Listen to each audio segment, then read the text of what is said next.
We begin tonight with a correction, which could be a first, but we got something wrong on a big story. I checked, and every other major media outlet in Denver got it wrong as well. So we owe it to you to correct the record. As thousands of teachers from Colorado walk out this week for rallies at the Capitol, it has been widely reported that Colorado ranks 46th in teacher pay, an average of about $46,000 a year. You are going to see that claim repeated during this week's protests. In fact, kids at Lincoln Elementary in Denver today painted it on a huge sign. But it's not true. Colorado's teachers are actually far closer to the middle of the pack nationally when it comes to pay. That 46th in the nation claim came from a national teachers union. It's been used to highlight Colorado's very real funding gap for education. But the numbers were quietly revised. Kudos to the Denver Post for first noticing it. The National Education Association told me today that the revised numbers came to them from the state. Colorado's teachers did not make an average $46,000 in 2016. They made 11% more, $51,000 and change. They aren't 46th in the nation. They were 30th, now 31st. You can decide for yourself whether that's good enough. But our job is to get you the facts so you can make an informed decision, and to let you know when bad information is still being used to drive a debate. Classes are canceled Thursday or Friday for 600,000 students, so 2 out of 3 school kids in Colorado are impacted by this walkout, as are their families. So now that's created some tension between parents and teachers. We're hearing parents complain that this protest is impacting an educational day. Well, yeah, I mean, that's how protests work. They're designed to be uncomfortable, to inconvenience some people. Protests create temporary conflict to create permanent change.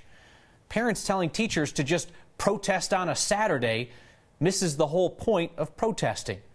And teachers telling parents that they aren't daycare workers, that also misses the point.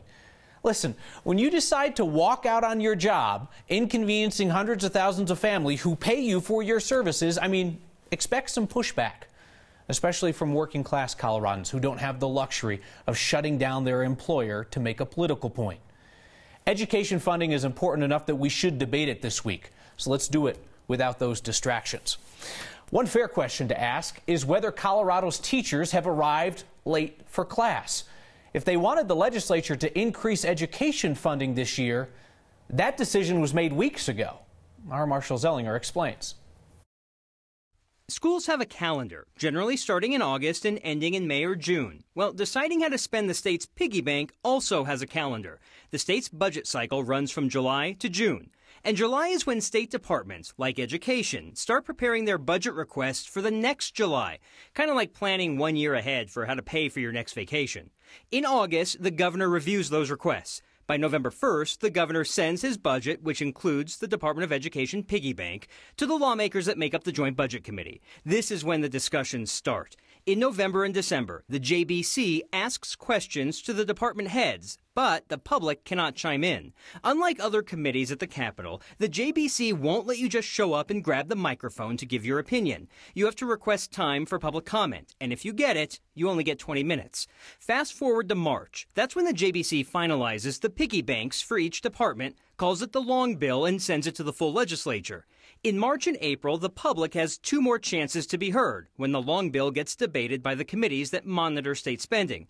But we're already past all of that this year. On Monday, the governor is set to approve the piggy banks that make up next year's budget. That's how the big picture works. Tomorrow, though, there's actually one more chance for these teachers to impact legislation. There's a bill called the Public School Finance Act, and it's in a committee tomorrow, and anyone can go testify. Problem is, the bill essentially determines how to spend education money that has already been set aside, kind of like figuring out how to spend your paycheck, Kyle, not how to make your paycheck bigger. And any discussion about teacher pay really needs to happen at the district level. State money helps fill that piggy bank, but it's the school districts and the unions that help determine teacher salaries based on what's already in that piggy bank. As the head of the state union said to me earlier this week, would you be talking to us if we were protesting on the local level? So here they go, getting everybody's attention. Marshall, thank you. Hey, Doug Robinson's back on your ballot. Just last week, we told you his petitions fell short of the 22 signatures he needed to run for governor in the Republican primary. Well, today a judge gave him an allowance. We're going to wipe away some sloppy handwriting and other technical issues. So Robinson's back, your Republican primary for governor. It's him, Walker Stapleton, Greg Lopez, and Victor Mitchell. Republican Congressman Doug Lamborn still on the outside of the ballot looking in. He is now suing after the state Supreme Court threw out some of his signatures because they were collected by somebody who didn't live here. Lamborn wants a court to rule that unconstitutional. 6 names we hope to remember were added to the Colorado Law Enforcement Memorial this weekend, including the name of Deputy Zachary Parrish, who was killed in the line of duty on New Year's Eve. His name, along with 5 older ones dating back to the 1800s, were added to the wall honoring 312 officers from Colorado. Folks will gather there next week for a memorial ceremony. Boulder police officers made a conscious decision not to enforce the law, and they said that they did so to avoid conflict at a recent protest. On Saturday, hundreds of people joined the Rally for Our Rights protest against Boulder's proposed ban on so-called assault weapons. This was a peaceful protest, but a lot of people got excited when a few protesters showed up with rifles on their backs. It is a clear violation of Boulder's open carry laws. Police saw those rifles, but chose not to do anything. Police basically acted as observers. You know, they did not stop people. They did not search people. They allowed people to protest. They respected their Second Amendment rights to own weapons, and they also respected their Fourth Amendment right against unreasonable search and seizure. This is what we heard from the city. Spokeswoman said, quote, "To avoid conflict during protests, police sometimes make a tactical decision not to enforce a particular law if enforcement would create more conflict." The organizer of the rally on Saturday noted that Boulder PD has made a similar decision before. I'm gonna point out the Black Lives Matter protests where the police did not interfere with the shutting down of a highway, even though that was blatantly illegal. And they made the same choice in that situation because they knew that doing so would escalate a situation where there's the potential for danger if it is escalated. The discussion on this continues. Boulder City Council set to talk about the proposed ban May 1st. The growth that we are seeing up and down Colorado's Front Range has made a lot of people pack up and move out in frustration. Now a group in Broomfield, hoping to stop growth there, wants to save 2 important locals. They're bald eagles. One of the volunteers in that group lent his lens to our Steve Staker. I've been into photography for quite a while. We were thankful today that Dana Bovey has a telephoto lens. In all of Broomfield County, this is the only bald eagle nest. Because it took a bald eagle story that would have looked like this and made it look like this. Everybody that I see that comes here is in awe and great appreciation of these eagles. They love them. But he isn't here to help with our photography. He's here to tell us why he's opposed to construction of a 200-plus unit apartment near that eagle's nest. The U.S. Fish and Wildlife buffers of 660 feet are based on antiquated studies. The U.S. Fish and Wildlife Service is considering granting a permit to allow the developer to move forward with construction, even though it might bug the eagles who breed nearby. The agency says the developer has planned to ease the impact of the construction on the birds. But Bovey says these eagles have been through this before when another nearby apartment was under construction back in 2014. We saw this nest failed. One eaglet died in May. During the height of the construction. That same pair, within a week, abandoned this nest and tried to reestablish a new nest a kilometer away. He worries that will happen again this time. This week, Fish and Wildlife is accepting public feedback about this project, and he hopes people will speak up. This bald eagle nest is one of the most profound treasures in all of Broomfield and the Broomfield community. We reached out to the developer today and never heard back. The city and county of Broomfield has worked with the developer, though, to require them to build a sound barrier with bales of hay. They'll also have to provide regular monitoring of that nest during the construction and eagle awareness training for everyone working on the project. But as for now, we're still waiting on approval of that permit from Fish and Wildlife. They have to approve these permits for disturbance down the road. And we learned today there's such thing as eagle awareness training. Eagle awareness training, yes. All right, wonder if the mayor's going to have to take that. All right, thank you, Steve. Good news for a competitor of ours is great news for everybody who cares about journalism in Colorado. Fox 31 is not going to become part of the conservative Sinclair broadcast group when that station is sold. Our partners at the Denver Business Journal report today that Sinclair is going to spin off Fox 31 to another buyer. Hopefully that owner will not push a national agenda on local stations, whether that agenda is conservative or liberal or anything in between. However, there's no such reprieve expected for Fox 31's sister station, Channel 2. This is inside baseball in the TV biz, but the best hope for continued independent journalism at Channel 2 is a joint operating agreement, where Sinclair might allow Channel 2 to be operated out of the same newsroom with the same standards. Let's hope for that. Our friends and competitors across the street deserve to keep doing good journalism, free from corporate interference. The most Colorado thing we saw today is in Finland. We weren't surprised Jenny Kavner was one of the most popular next guests of all time, but seeing how you all can't get enough of this Coloradan who made history for female broadcasters, we will hear her story of how she came up with her home run call. And our ongoing search for the smartest kid in Colorado leads us to a student with an education far beyond his years. I just turned 18, actually. We'll meet him next. The most Colorado thing we saw today is all the way over in Finland. That is where you will find the Colorado Avalanche Pee Wee team, the only North American team competing in the 2018 Nordic Hockey Trophy Tournament. So these are the 11 through 13-year-olds from the AA Pee Wee hockey team from Arvada Hockey. They had an exhibition in Sweden, won 9-3. On to Finland. They beat a team there in another exhibition game, 4-2. Next photojournalist Tom Cole's son is on this team, so we are proud of him, and he's proud of his boy.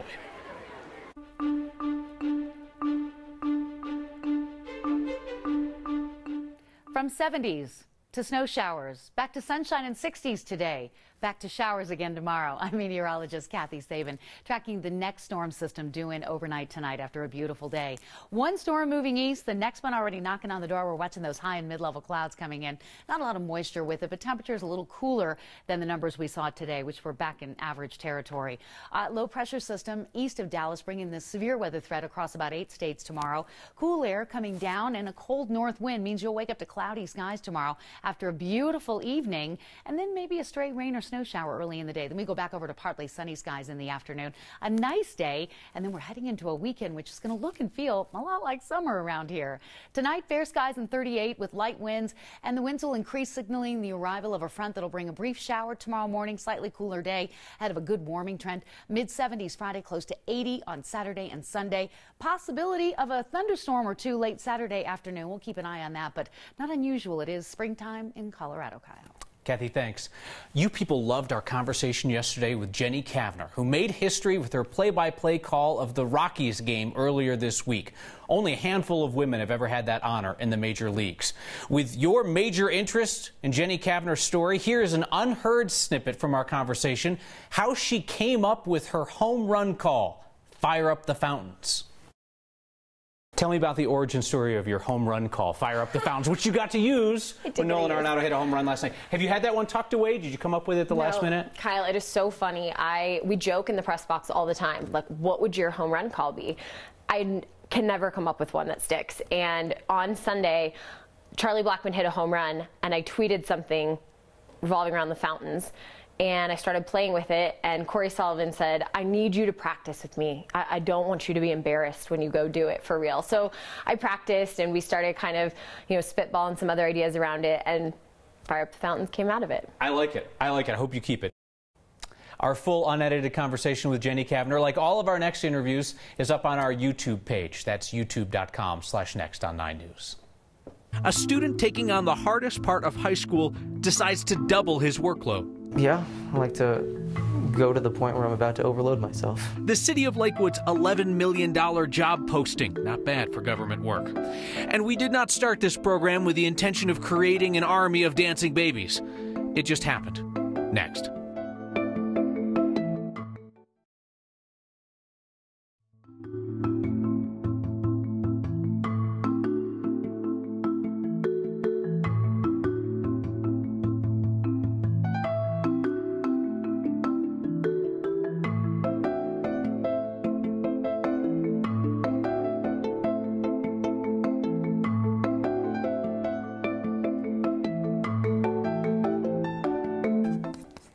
ongoing search for the smartest kid in Colorado led us to a kid named Alex. This kid goes hard on everything he does. Violin, piano, kung fu. He's doing high school harder too. When Alex graduates in May, his resume will have an extra line. Computer games are a great way to unwind. School's been kind of, demanding. They can also help you earn some XP. The video game that I made. Alex Jones eats code for breakfast, and he needs the brain fuel. I'm a senior in both Denver Online High School and in college right now. He's making the most of an opportunity created by the state in 2009. Concurrent enrollment's program where high school kids can take college classes. Casey Burton is his counselor at Denver Online High School. Yeah, it's great. He's never seen a student like Alex. The kid has known what he wants to do since 7th grade when he started taking college classes. 2 high schools, an associate's degree, and 4 colleges later, Alex is set to earn his high school diploma and bachelor's degree next month. That's kind of ironic because I'm pretty bad at multitasking. I don't know that anyone's ever done it before or will do it again. It's kind of surreal, honestly, because, it's not exactly a normal thing to be happening. Modestly juggling an insane workload. I had to wake up at like 6 in the morning and then get home at around 10.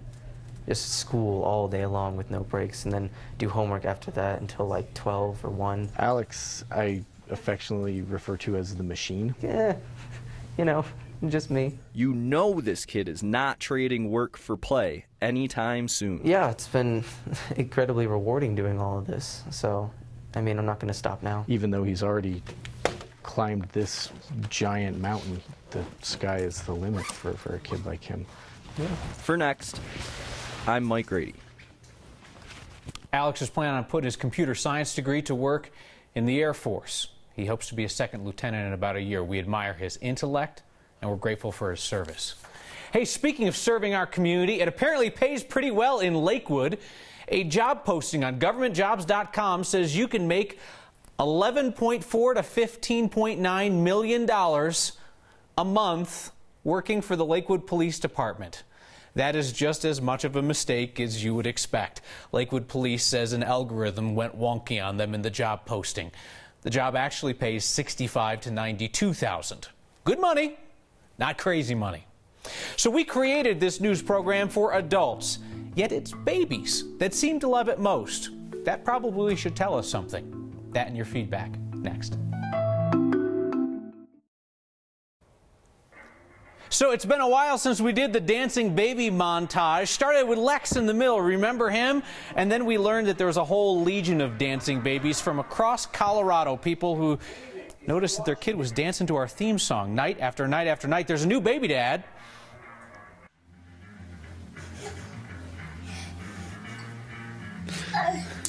Look at this. Kenzo jumps up from what he's doing so he can dance to the theme music. His mom, Yvonne, took this video yesterday at the beginning of the show. Kenzo, welcome to the Dancing Baby Club.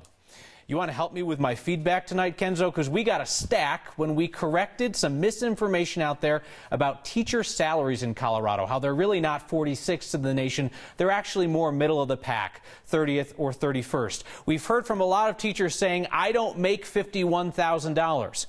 I understand that. It's an average number, so there's going to be people who make more and make less. The fact that some people make more or less does not make the average any less of an average. Jill Distel says, Kyle, good information about the inaccurate statement. Appreciate the efforts in setting the record straight. Not everybody loves it so much. Marla Zenner-Martin says the bigger issue is pupil funding. Is there an error in that as well? Absolutely not. As we said, education funding in general in Colorado continues to lag, especially behind other booming economies. And perhaps this thought from Meg to take us home. It costs money to educate our kids. Teachers shouldn't have to subsidize with their own money. Hope everybody can agree on that. See you next time.